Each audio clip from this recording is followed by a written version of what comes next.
The next stage that we're going to do in the guitar making is bending the sides. Now these are the Fiddleback Blackwood sides that I've chosen to go with the back. I've already thicknessed them down to 2 mil, which is the standard thickness you want to take your timber down to.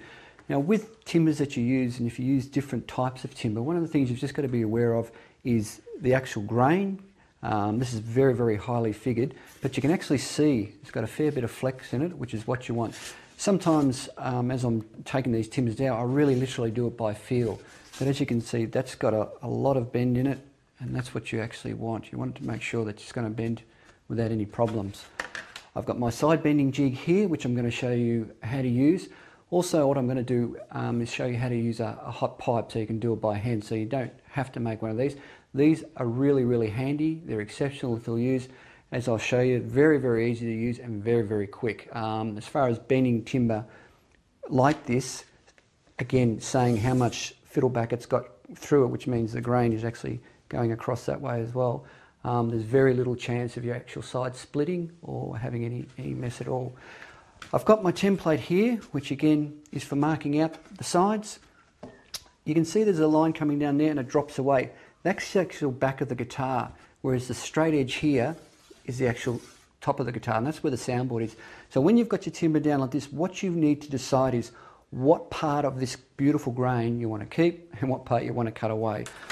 Make sure again you've got a nice straight edge on both pieces of wood, which I've done by putting it onto that board and rubbing it up and down with that stick. So again, you want to have nice even sides. And what I'm going to do is place this on and draw the actual shape that's there on the actual sides. So as I say, if I was looking at that as a guitar, that part there actually is facing into me. So this is where the soundboard is. So just try and remember that. And what you've got to do is mark them opposite. Always check your work. It doesn't hurt, and I do it, you know, I might mark this out, I might check it 2 or 3 times. It doesn't matter. It's always best to check it before you cut. So that's what I'm going to do. I've picked these 2 pieces out. I've looked at them there. Got some beautiful grain just here going on this left-hand side. That's what I want to keep. And that, again, it's just purely cosmetic. That's what I like to look at. So I'm going to make that the top of the instrument, and this part here is going to be cut away. So I'll place this on. Make sure your edges are nice and snug. Nice sharp pencil and nice clear lines.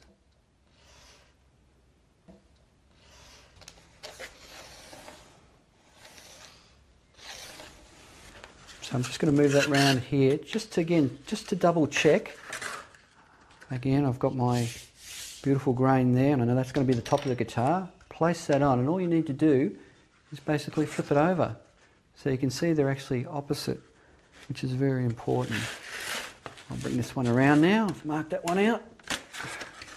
Again, right at the end there, nice and flush to the bottom. And nice dark lines is what you need.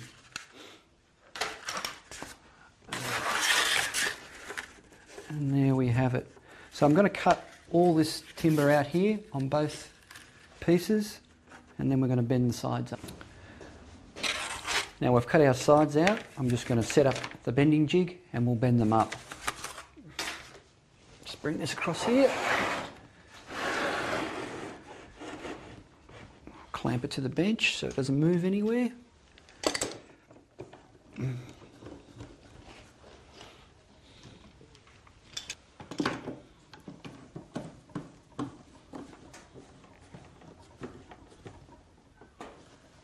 I'm just going to show you what's actually in this bending jig. It's the shape of the guitar, which is the one that we're going to be making on this DVG. The great thing about something like this is that you can basically put in any shape guitar that you want and bend it to any shape quite easily.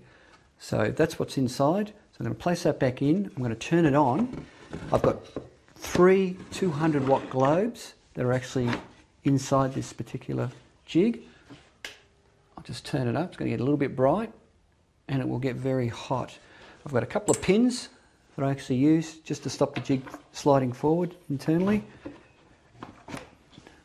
I'll just put those in.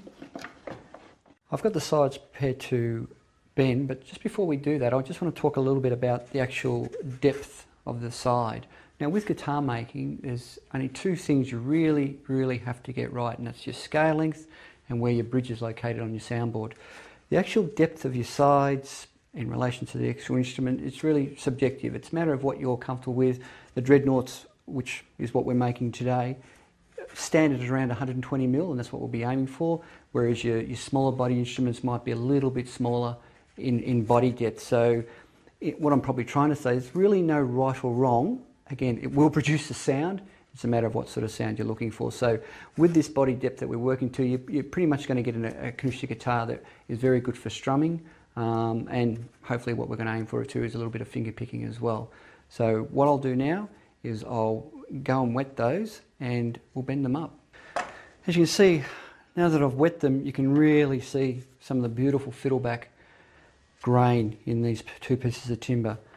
So I'm going to place them on a piece of sheet metal, which is about 0.07 of a mil thick. I'm going to basically put them there. I'm going to line these two ends up here, so when I do take them out and trim them up, I've got a very good chance that the grain pattern at the back of the guitar, which is this part here, that's your neck, will actually book match, what they call book match beautifully with the grain. So I place that on like that. I've got a couple of little clips here just to put on to keep the sheet metal closed while I do it. Very carefully thread it through the jig. Now I'm going to wind the centre part down first. As you can see, it's slipping forward. So I'll unhook this here, drop that down, and then wind this. Now again, this is another process that is repeated when you do your bindings and the internal linings for your actual guitar. You're going to do exactly the same thing. So once you've done it once, you're pretty right. So now what I do is I just wind it down enough to stop this moving forward. I don't wind it right down into the centre, because what happens if you do that, it puts too much strain and too much stress when you're pulling these ends back. So you want enough like that it's not going to slide anywhere, but again, I haven't fully gone down in the middle in the waist. Now, just be very careful when you pull these around, because they've got a lot of spring in them, and if they come off, you might be lying on the floor, which we don't want. So then I'll bring this one around. I'm checking to make sure it is hooked up all right. Come around like that. And I've got them hooked on there. Now another thing I'm going to do the back first. Again, it's an easier bend to do. Also gets you used to the technique of doing it. Then we're going to do the front. Then we're going to wind the centre down. So the centre, which we've put on just to hold it, is the last thing that you wind down. So here we go. Put a little bit of weight on it. And just slowly, and listen, and just obviously hope you don't hear anything go crack. But this is a very foolproof way of doing it, because it's sandwiched between the sheet metal. The timber's really got nowhere to go. And as you can see, you'll reach a point, which I'm almost at now, you'll feel the timber almost give in, which it has. Now it's given in. So I've got that down like that. I'll take the clip off. Again, I'm just moving it down slowly. I'm always listening, making sure I'm not hearing anything I don't want to hear. Just like that. And I'll move my hands away slowly. You don't sort of just release your hands very quickly, because again, with the different timbers, they've got different sort of spring in them. That's the only way I can describe it. And sometimes you'll get a hell of a fright if it flies back up. And I mean, it's not going to hurt you, but it'll just give you a bit of a fright. So I'm always very cautious when I get near the end, and I move my hands away very slowly. Now the really fun part is the front. So you need a bit of muscle on this one. And again, just nice and slow, and listen. So you can see how I'm just wiggling it. I'm not sort of pulling it down straight. I'm just taking my time. Just be patient. But this is the harder one of the two to do, as you can imagine, with the tighter curve on it. But I'm almost at a point where it's giving in. I can feel it getting softer as far as the pull down. Almost there. And just moving it back and forth. Again, I'll take the clip off. And we're down. And you can see how quickly that took me. Not long at all. So that's what I call safe as far as any tears or anything that's going to happen with the timber. But what I will do now, before I do wind the centre down, I'm going to let this heat up a little bit. And when I say heat up, it's starting to get warm now, but I want it to get a little bit warmer before I wind the centre down. With this particular jig that I've got, I've actually got a dimmer switch attached to it. So once it's all in perfect place, I'm actually going to turn the dimmer switch down. The globes that are in there will still be on slightly, so it'll retain the heat, and we'll leave it in there for half an hour, 45 minutes, and then we'll be able to just take it out and pull it into our mould. So that's how you bend your sides with a jig like this. As you can see, it's not hard and it's quite quick, and as I say, it's pretty much foolproof as far as any tears or any rips that you might get in your timber. I've been using this jig for probably a good 15 years. The first few years that I started making guitars, I was using hot pipe and doing it that way, which again is a great way of doing it.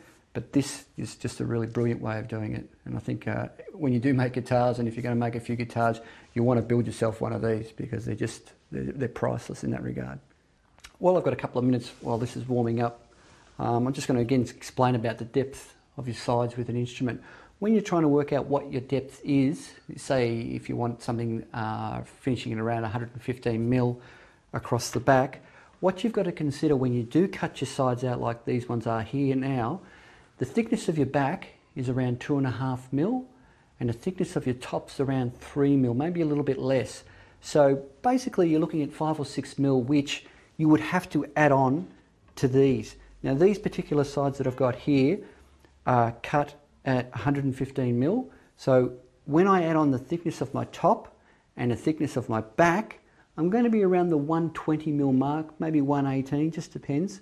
So that's the sort of thing you're thinking about. So just remember, if you wanted to say a guitar to finish at around 110 mil fully finished, you would cut these particular sides at around 105 and always add on 5 or 6 mil before you do it. Now this has been on for a good 3 or 4 minutes. The sort of heat that I'm talking about is like you can put your hand on it, but not for very long. It's getting quite hot. So let's say I can't leave my hand on it any longer than that. So that's quite warm. So what I'm going to do is again, just slowly wind it down. Just take your time, there's no rush. And it's going down. You'll actually feel the timber, again, give in, and it'll wind down very simply. What I'm looking to do too is not to crush the side. So I'm not really looking to tighten it like I'm tightening a bolt or anything. I'm just getting it down so it's pretty much in shape. I'm looking just through the actual jig here, and there's no light coming through there, so that's exactly where it wants to be. Then I'll go over to here and just turn the dimmer switch down, and it's ready just to sit there for a good 45 minutes.